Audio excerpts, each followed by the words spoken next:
Wakati naingia katika mkoa wa Geita, matukio ya mauaji yalikuwa ni mengi. Tulikuwa tunaongoza kwenye kanda ya Ziwa.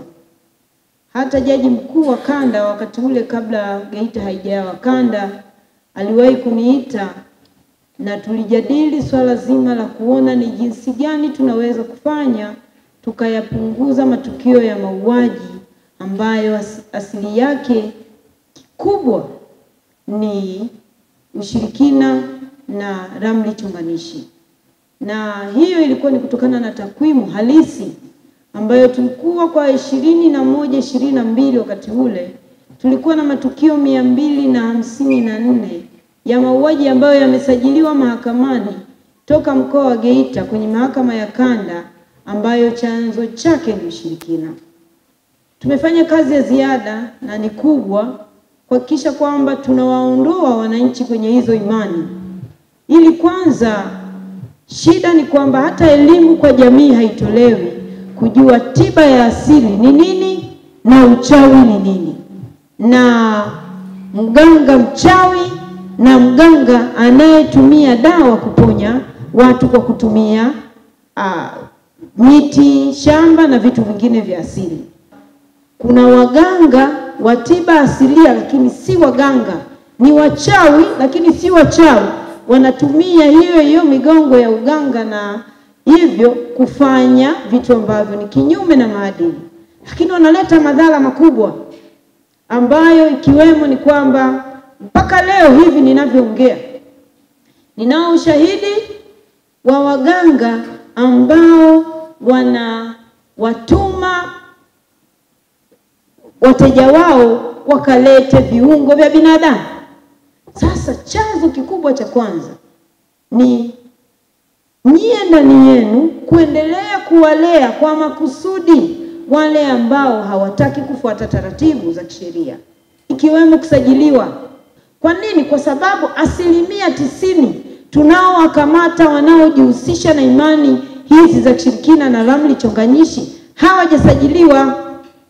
Kwa hiyo tukiwakamata tutatengeneza utaratibu aidha usajili au tukuchukulie hatua, kwa sababu Witchcraft Act ipo, vitendo vya kishirikina, vitendo vya kichawi, hiyo sheria ipo.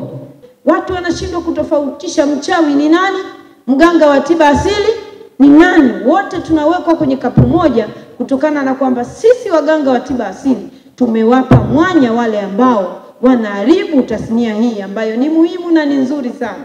Kwa hiyo tunawahitaji sana waganga wa tiba za asili, lakini ambao tunawapiga vita ni wale ambao wachawi wanaotumia mbinu za kichawi kuwaharibu watu wengine, lakini on the other hand wanabadilika sasa, wanajifanya waganga na kupiga ramli chonganishi na hatimaye ni mauaji. Hao ndio ambao mimi kama kamanda napigana nao vita. Sasa mngejua serikali hairogeki. Sisi tuna mbinu zetu za kutumia kukujua wewe unapiga ramli chonganishi. Hata mimi hapa leo nikipiga dela, nikaweka poda za kutosha, lemba kubwa, nikija kwenye eneo lako nakuja unanipigia ramli na kusikiliza tu na kurekodi. Nikimaliza hapo natuma askari wangu naambia yule kamata.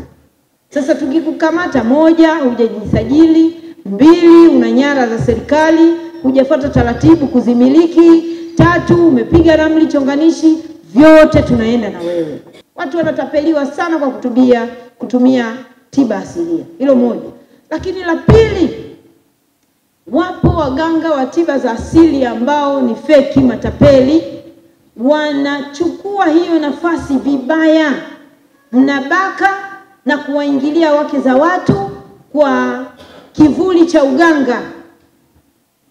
Na hiyo pia nina ushahidi. Mpaka mke kaweka mtego wa kumkamata, bado anamwambia mimi nitakugeuza chura. Nikamwambia wewe amini Mungu, acha wala kugeuzi chura wala nini. Mimi nitamkamata alafu tuone tunafika naye wapi.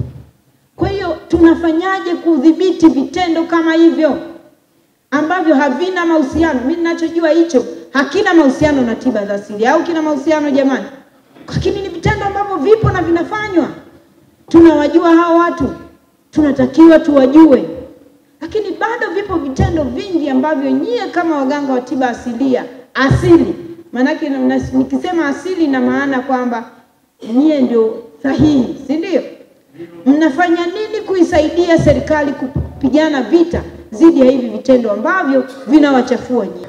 Tunaishukuru sana serikali yetu pia kwa kuwa Wizara ya Afya imetuletea kitabu kilichoandikwa Jamhuri ya Muungano wa Tanzania, Wizara ya Afya na Ustawi wa Jamii, Sera ya Afya.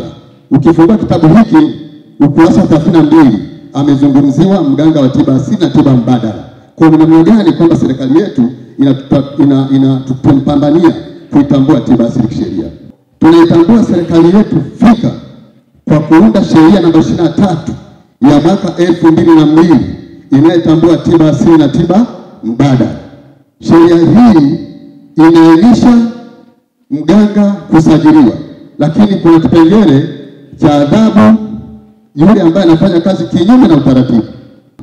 Sheria inasema mganga yeyote ambaye atakutwa na hatia ya kutokusajiliwa, awe mganga au msaidizi, faini yake ni $200,000 au kwenda jela miaka 2 au vyote kwa pamoja, faini na kifungo.